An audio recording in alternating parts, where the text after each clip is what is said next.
राज्ञः शासनमादाय चोदयस्य नृपर्षिभान् प्राचीनान् सिन्धुसौवीरान् सौराष्ट्रेयांश्च पार्थिवान्। और राज्ञः शासनम आदाय, राज्ञः षष्ठी विभक्ति है, राजा के शासनम आदाय, शासन को स्वीकार करके, कौन से राजा के? दशरथ राजा के। दशरथ राजा के शासन को, अनुशासन को, उनकी आज्ञा को, उनके आदेश को स्वीकार करके नृपर्षभान चोदयस्व, राजाओं को आमंत्रित करो, उनको बुलाओ। कौन से राजाओं को? प्राचीनान, जो प्राचीन राजा हैं, माने जो पहले रह चुके, आज राजा नहीं है, तो उनको भी बुलाओ, ऐसी राजा की आज्ञा है। नहीं तो प्रायः क्या होता है, जो नए नए हैं उनको तो बुला लिया जाता है, और जो बेचारे पुराने हैं उनको पूछता ही नहीं है कोई। संगठन में आज जो नए प्रभारी हैं उनको तो मीटिंग में बुला लेते हैं, हरिद्वार से जाने वाले, पर जो बेचारे पहले हट गए थे किसी भी कारण से, उनको कोई बुलाता ही नहीं, पूछता ही नहीं है। तो राजा दशरथ से सीखनी है ये बात। ये किसको बुलाने के लिए कह रही हैं? प्राचीनान, जो प्राचीन राजा थे उनको भी बुलाओ। सिंधु सौवीरान, सिंधु देश के और सौवीर देश के राजाओं को। सौराष्ट्रेयांश्च, और सौराष्ट्र देश के। आजकल तो सौराष्ट्र गुजरात में है, एक एरिया विशेष का नाम है सौराष्ट्र। सिंधु, ये सिंधु नदी के पास का उत्तर भारत वाला जो भाग है इसको, और सौवीर कौन सा है पता नहीं। तो इन सब को, इनके जो प्राचीन राजा हैं और जो नूतन राजा हैं, पार्थिवान मतलब राजाओं को, पृथ्वी के जो स्वामी हैं उन राजाओं को भी बुलाया जाए, ऐसे राजा की आज्ञा है।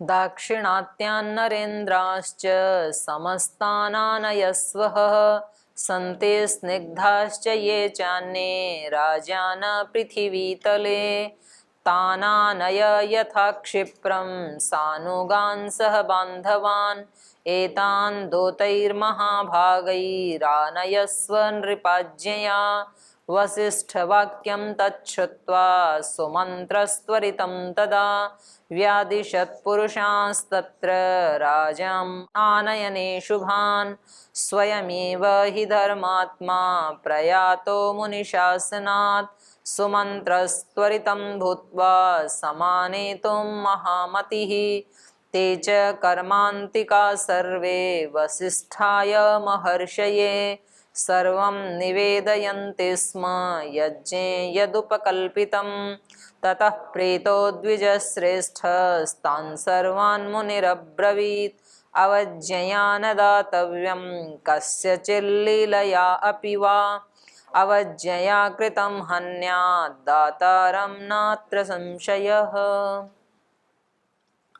दाक्षिणात्यान नरेंद्रांश्च, तो ये तो उत्तर भारत के हो गए, और जो दक्षिण भारत के हैं दाक्षिणात्य, उनको भी, नरेंद्रा मतलब राजाओं को, नरेंद्रांश्च समस्तान आनयस्व, उत्तर भारत के राजाओं को भी बुलाओ, दक्षिण भारत के माने समस्त भारत के राजाओं को बुलाओ।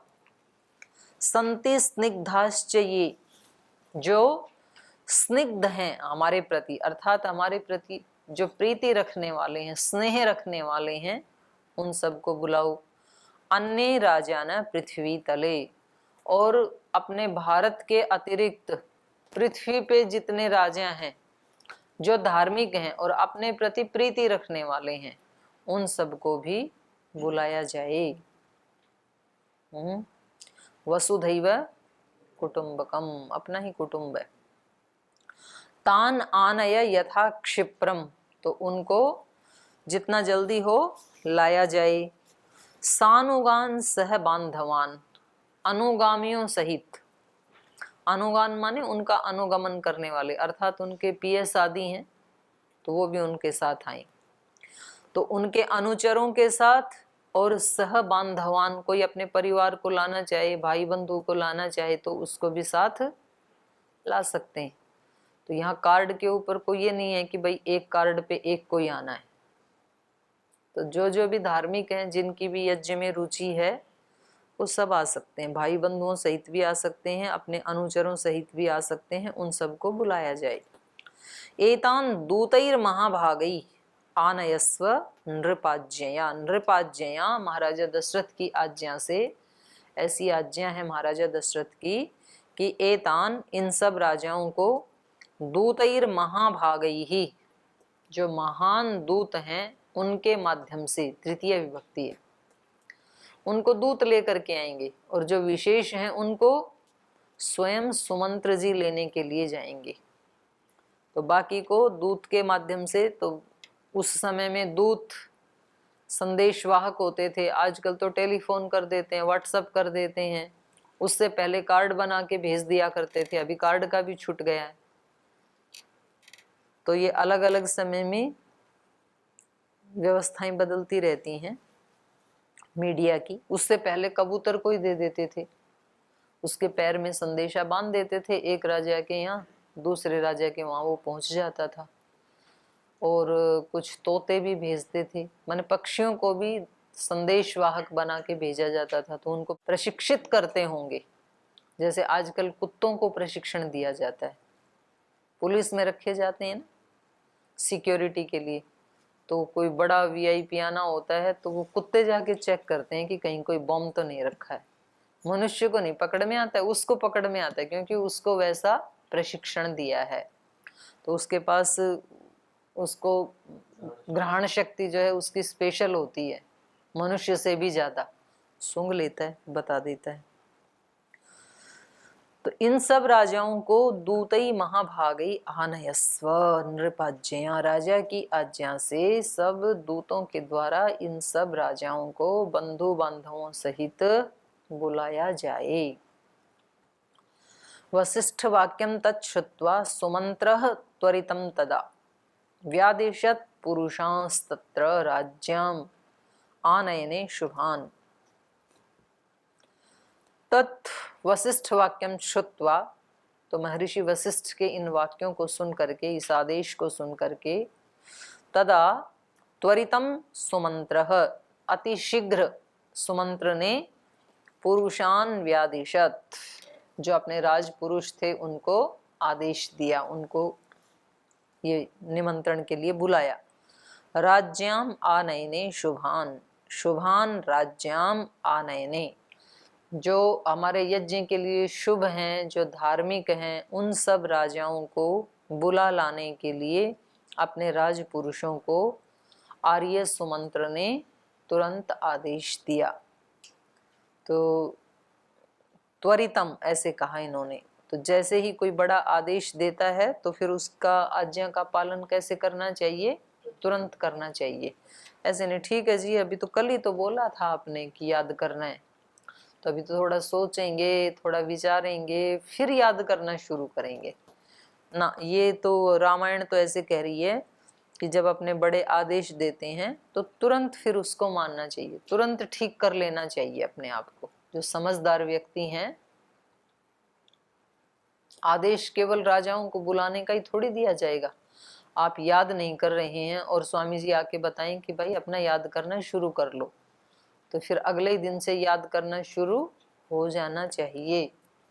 आलस्य करते हैं, व्यायाम करते नहीं है, सुबह उठते नहीं है। फिर महाराज जी ने कहा कि आप यहाँ आ गए गुरुकुल में तो व्यायाम किया करो, जल्दी उठ जाया करो, तो अगले दिन से जल्दी उठना शुरू।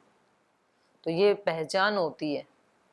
कोई त्रुटि हो गई आपसे और किसी ने आपको बताया कि आप त्रुटि कर रहे हैं, तो तुरंत उसको ठीक कर लेना चाहिए। ये अच्छे लोगों की पहचान होती है।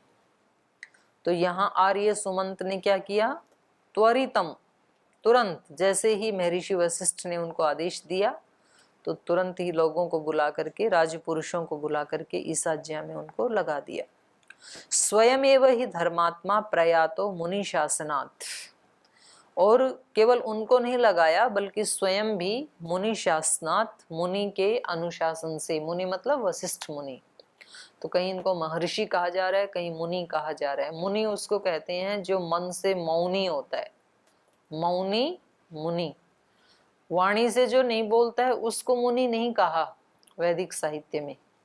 जो मन से मौन रहता है, मन जिसका ज्यादा बवंडर नहीं उठाता है विचारों का, शांत रहता है, प्रशांत मन, उस व्यक्ति को मुनि कहा है। उसमें गीता में भी मुनि नाम कपिलो, वहां भी मुनि कहा, ऋषि नहीं कहा, वहां पर महर्षियों में भृगु कहा। और मौन रहने वालों में मौन का मतलब मन से मौन।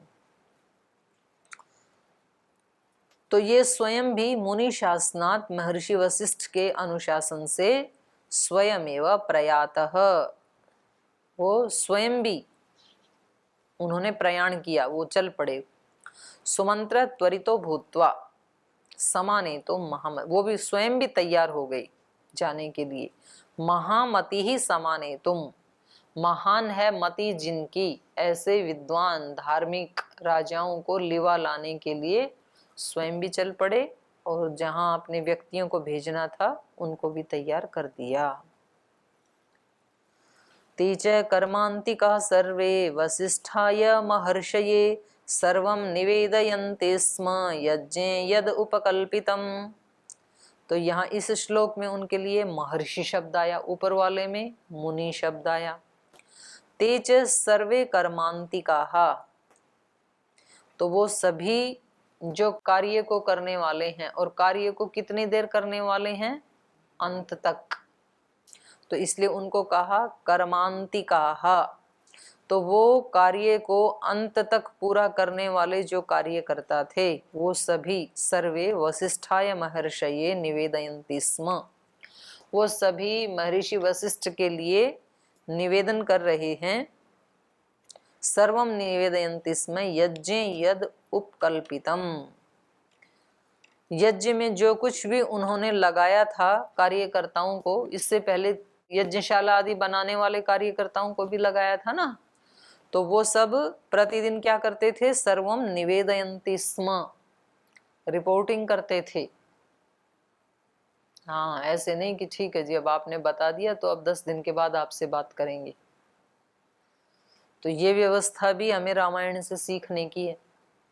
बड़े फंक्शन करते हैं ना, तो कुछ 10-20 कार्यकर्ताओं को लगाते हैं, भाई आपके पास ये इधर के 5 गांव हैं, आपके पास इधर के 5 हैं, इधर के, उनको बता दिया, 10 दिन का काम दे दिया, और फिर 10 दिन उनसे बात ही नहीं की, तो पता चला कि वो कहीं गए ही नहीं। और हमने क्या सोच रखा था कि 10 लोगों को हमने 5-5 गांव दे दिए, तो 50 गांव तो हमारे पूरे हो गए। तो 50 गांवों में से 50-50 व्यक्ति आएंगे तो कितने हो गए, 2500। तो 2500 लोग तो हमारे पक्के हैं, वो कार्यकर्ता लाएगा। और पता लगा कि वो तो गया ही नहीं, तो उससे पूछा क्यों नहीं गया, बोल जी मेरे को तो बुखार हो गया था, उल्टी दस्त लग गई थी। तो इसलिए जो जिम्मेदार व्यक्ति है उसको क्या करना होता है, प्रतिदिन की रिपोर्टिंग लेनी होती है, रोजाना। तो उनके लिए सुनिश्चित किया जाता है कि भाई आप दिन भर सेवा करो, शाम को हम 8 बजे आपके पास बैठेंगे, 7:30 बजे आपसे मिलेंगे आधे घंटे के लिए। तो फिर उनसे पूछा जाता है कि दिन में आप कहाँ कहाँ गई, किन किन से मिले, उनके नाम बताओ, उनके मोबाइल नंबर बताओ। और पता लगा कि कहीं एक गांव में गया तो सही, लेकिन वहीं दोपहर तक अपने रेस्ट किया, खाना वाना खा के थोड़ा प्रवचन दे के वापस आ गए। तो जो काम करवाने वाली जो बात होती है वो करने से भी ज्यादा कठिन होता है। नेतृत्व इतना सरल नहीं होता है। लोग सोचते बोल जी जो नेतृत्व करते हैं इनके तो मौज है, इनको कुछ नहीं करना पड़ता। नहीं, व्यक्ति खुद काम कर ले उसमें ज्यादा तकलीफ नहीं होती है, लेकिन दूसरे से करवाना ये सबसे कठिन होता है, क्योंकि दूसरे सुनते नहीं है, सुने तो पूरा नहीं सुनते हैं, तो क्या करें। तो उनके साथ लगे रहना पड़ता है। तो वो चाहे माता पिता हो, चाहे गुरुजन हो, चाहे कोई कंपनी में कोई बॉस हैं, कोई भी नेतृत्व करने वाला है, तो उसका ये कार्य है कि उसको रोजाना रिपोर्टिंग लेनी चाहिए। तो महर्षि वशिष्ठ भी ऐसे नहीं कि एक बार उनको काम में लगा दिया और अब ठीक है जी वो कर देंगे, और फिर जब महाराजा दशरथ पूछें तो बोल जी मैंने तो इनकी ड्यूटी लगा दी थी, मैंने तो सोचा कि ये बना देंगे। ना भाई, ड्यूटी लगाना पर्याप्त नहीं है, वो कर रहे हैं कि नहीं कर रहे हैं, वो भी पूछना आपका ही काम है, नहीं तो करेंगे नहीं लोग। तो वे यद उपकल्पितम, जो उन्होंने कार्य में लगाया था, कर्मांतिकाहा, वो सारे कार्यकर्ता, अंत तक कार्य को करने वाले, सर्वे महर्षये वसिष्ठायः सर्वम निवेदयन्ति समय, सब कुछ बताते थे शाम को कि हम क्या क्या कार्य कर रहे हैं, अपडेट रहना चाहिए। तो फिर क्या किया आगे, ततः प्रीतो द्विजश्रेष्ठ स्तान सर्वान् मुनिरब्रवीत् अवज्ञया न दातव्यम कस्यचित् लीलयापि वा। ततः, इसके बाद, प्रीतः द्विजश्रेष्ठः, तो जब उन्होंने रिपोर्टिंग की, जी आपने जो जो काम बताए थे हम उसमें 100% लगे हुए हैं, तो फिर व्यक्ति को खुशी होती है। तो ये प्रीतः, प्रीति से युक्त, द्विज श्रेष्ठ, द्विजों में भी श्रेष्ठ, तान सर्वान अब्रवीत मुनि ही, यहाँ फिर मुनि संबोधन आ गया इनका, उन सब को महर्षि वशिष्ठ मुनि ने ऐसे कहा। क्या कहा, अवज्ञया न दातव्यम कस्यचित् लीलयापि वा, पहले भी कहा था, अभी फिर कह रहे हैं कि देखो आप जो कुछ भी, इनको किस काम में लगाया था कार्यकर्ताओं को, आवास व्यवस्था और भोजन व्यवस्था आया था ना पहले, 2 कार्यों में लगाया, ऐसे ऐसे आवास बनाओ, उसमें सब प्रकार की भोजन खाद्य सामग्री रखवाओ, जल आदि रखवाओ। तो अब ये कह रहे हैं कि जो भी आप व्यवस्थाएं दे रहे हैं, चाहे अन्न की है, भोजन की है, पानी की है, आवास की है, वो सारी कैसे देनी है, अवज्ञया न दातव्यम, अवज्ञा पूर्वक मत देना। अवज्ञा मतलब अनादर पूर्वक, अनादर पूर्वक मत देना। अवज्ञया न दातव्यम कस्यचित् लीलया पीवा, मजाक भी मत करना किसी के साथ। तो कभी कभी व्यक्ति कुछ ऐसे हल्के शब्द बोल देता है, फिर बोल जी मैंने तो मजाक में कहा था ऐसे, तो बोले नहीं, मजाक में भी ओछे शब्द नहीं बोलना। तो जो आप ये दे रहे हैं, तो व्यवस्था तो कर दी पूरी खाने की पीने की, और फिर जब राजा लोग आए, उनके सारथी आए, घुड़सवार आए, हाथी वाले आए, तो बोले हाँ भाई मौज है, राशन पढ़ लो, अयोध्या में बार बार तो आने को मिलेगा नहीं। तो ये क्या है तो ऐसे बोलते हैं ना, पर पतंजलि में आ गए, जिस दिन बना, यहाँ पर तो कुछ ना कुछ बनता ही रहता है, तो किसी दिन जलेबी बनी, किसी दिन रसगुल्ला बना, तो पता लगा गुलाब जामुन बने 2-4 दिन पहले, तो पानी की तरह बरस रहे हैं गुलाब जामुन, और उनमें घी नदियों की तरह बहा रखा है, क्योंकि बाबा की फैक्ट्री है, तो कौन पूछे। तो उनको खाया भी नहीं जा रहा, तो भी उनको कह रहे हैं खाओ, तो इतने बनाए क्यों थे भाई। तो उसको देख करके फिर दूसरा, अरे बोले वहां तो कभी बार त्योहार मिला करते, पतंजलि में आ गई, बाबा का माल है, पढ़ाई की तो देखी जाएगी, गुलाब जामुन रसगुल्ले तो पाड़ो। हाँ ऐसे ही बोलते हैं। तो ये क्या है, अवज्ञा पूर्वक। मजाक में भी क्या है ये, मजाक में भी उसका अनादर किया जा रहा है। तो इसलिए महर्षि वशिष्ठ, क्योंकि वहां हमारे जैसे भी तो होंगे ही कार्यकर्ताओं में, कोई सारे के सारे थोड़े ना ब्रह्मवेत्ता थे, तो उनको बार बार ये प्रशिक्षण दे रहे हैं कि आप मजाक में भी किसी को देते समय अवज्ञा सूचक शब्द नहीं बोलना।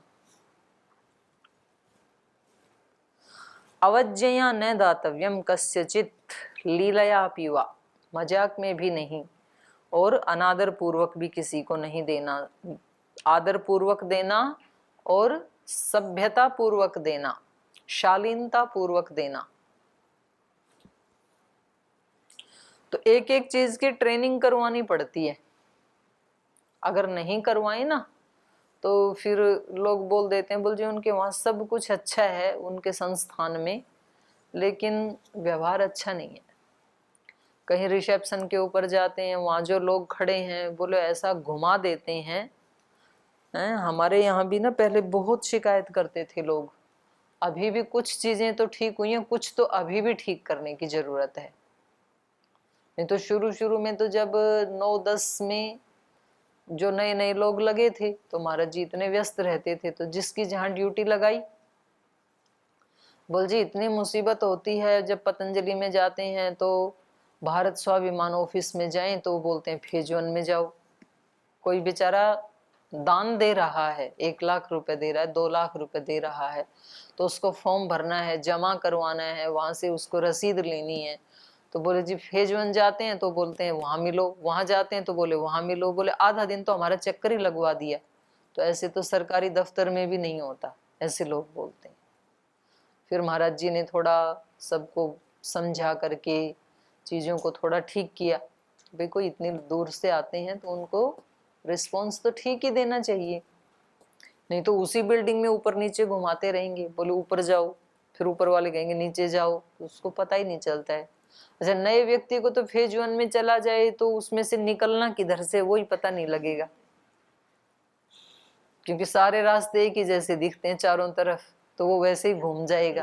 तो अभी भी आवश्यकता है। तो ऐसे ये ट्रेंड कर रहे हैं अपने कार्यकर्ताओं को, क्योंकि प्राय जो बड़े लोग होते हैं वो तो बड़े बने इसलिए हैं क्योंकि उनके अंदर तो ऐसे सद्गुण हैं, पर उनके साथ जो सहयोगी सेवा करने वाले हैं उनमें त्रुटियां होती हैं। तो उनको ये ठीक कर रहे हैं कि आप ऐसे ऐसे व्यवहार करना। अवज्ञया न दातव्यम कस्यचित् लीलया पीवा अवज्ञया कृतम हन्यात दातारम नात्र संशयः। क्योंकि मिसबिहेव करने में उस व्यक्ति का नुकसान नहीं है बल्कि किसका है, करने वाले का। इसलिए किसी के साथ मिसबिहेव करते समय इस पंक्ति को याद रख लेना। अवज्ञया कृतम, अवज्ञया कृतम माने अनादर पूर्वक किया गया। दातारम हन्यात नात्र संशय, इसमें कोई संशय नहीं है, देने वाले की वो हत्या कर देता है। जो आप अनादर पूर्वक किसी को कुछ देते हो ना, आप किसी को सम्मान देते हो, आप किसी को भरोसा देते हो, आप किसी को कुछ वाक्य बोलते हो, आप किसी को कोई वस्तु देते हो, लेकिन उसमें आदर नहीं है, अनादर पूर्वक देते हो, तो अनादर पूर्वक दिया हुआ दान देने वाले को मार देता है, उसकी हत्या कर देता है। नात्र संशय, ये रामायण का वाक्य है, ये महर्षि वाल्मीकि जी का वाक्य है, किसी सामान्य व्यक्ति का नहीं है। तो जो भी अनादर पूर्वक दिया जाएगा वो देने वाले का नाश करेगा। तो भिक्षा देते हैं हम कभी किसी को तो कैसे दे देते हैं, अनादर पूर्वक। तो जो भी दें चाहे थोड़ा ही दें, लेकिन कैसे देना है, आदर पूर्वक देना है।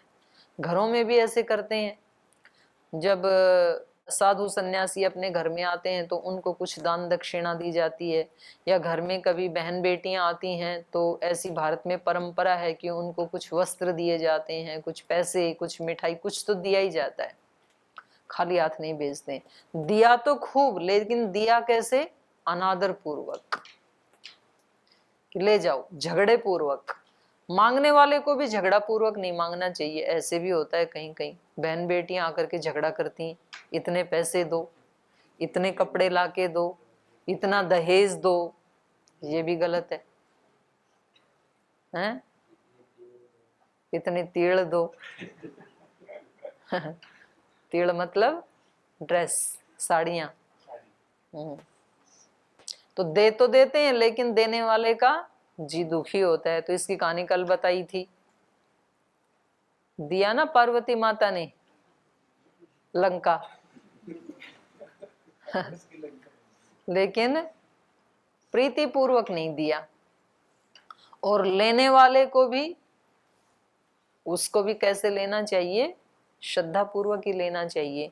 तो इसलिए यहाँ अवज्ञया कृतम, अवज्ञा पूर्वक, अनादर पूर्वक आप किसी को कोई सामान देते हो, आप या किसी को कुछ शब्द बोलते हो, तो वाणी का भी तो दान है, लेकिन आप उसको अनादर पूर्वक देते हो अगले व्यक्ति को, तो फिर वो उसको लेगा नहीं। आप किसी को अपना अभिवादन देते हो, आप किसी को प्रणाम करते हो, लेकिन कैसे करते हो, अनादर पूर्वक, मन में आदर है नहीं और फिर आप कर रहे हो, तो वो व्यक्ति उधर से क्या देगा आपको? जैसा आप दे रहे हो वैसा उधर से दिया जाएगा, वो कौन से आशीष देने वाला है? तो इसलिए जो भी देते हैं वो कैसे देना है? आदर पूर्वक, क्योंकि उसमें हमारा हित छिपा हुआ है। और जो आदर पूर्वक, श्रद्धा पूर्वक, सम्मान पूर्वक जो दिया जाता है वो अगले व्यक्ति को भी झुका देता है। अगला व्यक्ति रोक नहीं सकता है अपने आशीषों को। जो विनम्र होते हैं, जो बहुत शालीन होते हैं, वो आशीर्वाद ले ही लेते हैं बड़ों के, उनको कोई रोक नहीं सकता है। बड़ों को मजबूर कर देते हैं वो आशीर्वाद देने के लिए, अपने ऐसा वो आचरण करते हैं।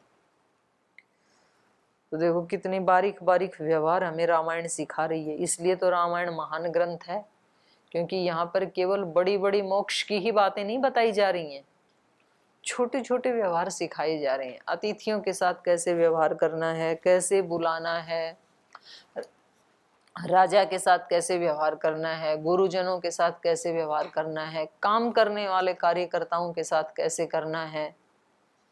तो तब ये सारी चीजें मिला करके फिर जीवन यज्ञ बनता है।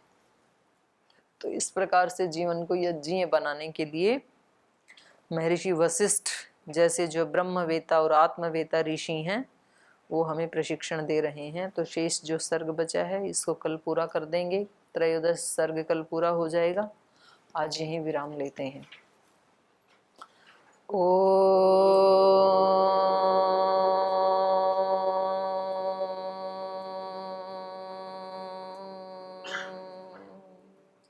शांति शांति शांति। श्री गुरुभ्यो नमः। हरि के नाते से सब नाते, इससे सभी सुहाते। हरि के नाते से सब नाते, इससे सभी सुहाते। किससे वैर करेंगे प्यारे, विविध रूप धर आते। किससे वैर करेंगे प्यारे, विविध रूप धर आते। स्वार्थ बिना जो सबकी सेवा, करते नहीं आघाते। स्वार्थ बिना जो सबकी सेवा, करते नहीं आघाते। पर दुख दुखी सुखी पर सुख में, वो जन हरि को भाते। पर दुख दुखी सुखी पर सुख, जन हरि को भाते। हरि के नाते से सब नाते, इससे सभी सुहाते। किससे वैर करेंगे प्यारे, विविध रूप धर आते। विविध रूप धर आते। विविध रूप धर आते।